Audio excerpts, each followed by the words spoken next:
आम आदमीला मदत करण्याचं काम मी करतो. पण आणि यासाठी मी आंदोलन करतो, भांडतो. या 100% भाजपवाला असल्यामुळे माझ्यावरती ही आज परिस्थिती आणली. अगर मी भाजपवाला नसतो, डुप्लिकेट जर असतो, इकडे एवढे दल बदलू असतो, तर आज माझी ही परिस्थिती नव्हती. कारण त्यांना प्रामाणिक आणि कडवट कार्यकर्ते नको आहेत. म्हणून आज शांत बसणारे, मला 5 वर्षे शिकाऊ कार्यकर्ता, जेणेकरून महासभेमध्ये यांना अडचणी होणार नाहीत, यांना ठरावाला अडचण होणार नाही, ते मला कुठल्या व्यवसायाला अडचण होणार नाही. म्हणून माझं तिकीट कापलं गेलं, याची मी निश्चित सांगू शकतो. वेळा आंदोलनं झालेत, माझी लढाई आहे.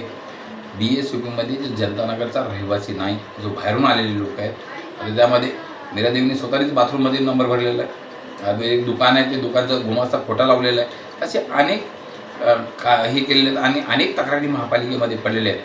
पण त्यांना वाचवलं तर जातं, चुकीच्या लोकांना वाचवलं जातं आणि बोले की इमानदार लोकांना आज माझी परिस्थिती जी केली आहे ती केली जाते. त्या गोष्टीचा विरोधाने याचा जनता उत्तर देईल.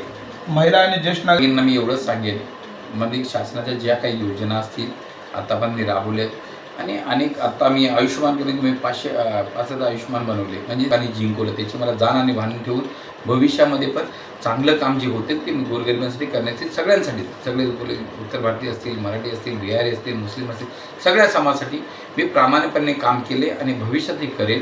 जनतेने जर माझ्यावर विश्वास ठेवला, मला जर परत निवडून जर दिलं, तर निश्चित त्यांचा आवाज बुलंद करून मी काम करणारा कार्यकर्ता आणि भविष्यातही करेन. प्रत्येक मी युवांना एवढंच बोलेन, पैसे, दारू आणि हे, अगर जो कोणी संघर्ष करणारा कार्यकर्ता असतो त्याला पैसे देऊन भरगळून, आता युवा लोकांना पैसे देतील, 50,000 लाख रुपयाचं पॉकेट देऊन तुम्हाला भरगळवून, तुम्हाला आत्ता इलेक्शनचे फक्त 15 दिवसाची दिवाळी करणार आणि परत 5 वर्ष तुमची होळी करणार, अशा कुठल्याही आमिषाला बळी पडू नये. निश्चित, कारण देशाचे चंद सर फिरू नये उस समय में सोचा होता, नहीं सोचा तो आज भी देश हमारा आज़ाद नहीं होता. युवा लोकांनी या देशाचं एवढ्या दिवसाची गुलामी आझाद करून टाकली.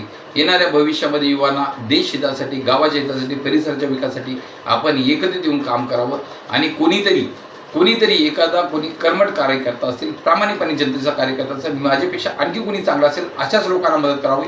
पैशाच्या, दारूच्या किंवा लालचमध्ये बळी पडू नये आणि आपल्या परिसरातल्या लोकांना अंधकारामध्ये ढकलू नये, एवढंच मी माझी विनंती आहे. नागरिकांच्या ज्या समस्या असतात, 100% जनता, सबका साथ सबका विकास ही माझी पहिलीची भूमिका आहे. नो जात नो पात, या परिसरातील सर्वसामान्य जनतेसाठी आम्ही सगळे मिळून काम करू आणि सगळ्यांना सोबत घेऊन काम करू. मी एकटा कधी राहिलो नाही. मी हजारो लोकांच्या सोबतच राहिलेलो, हजारो लोकांच्या लहानाचा मोठा झालेलो आहे आणि हजारो लोकांना मी सोबत घेऊन काम करण्याचा मी प्रयत्न निश्चित करेन.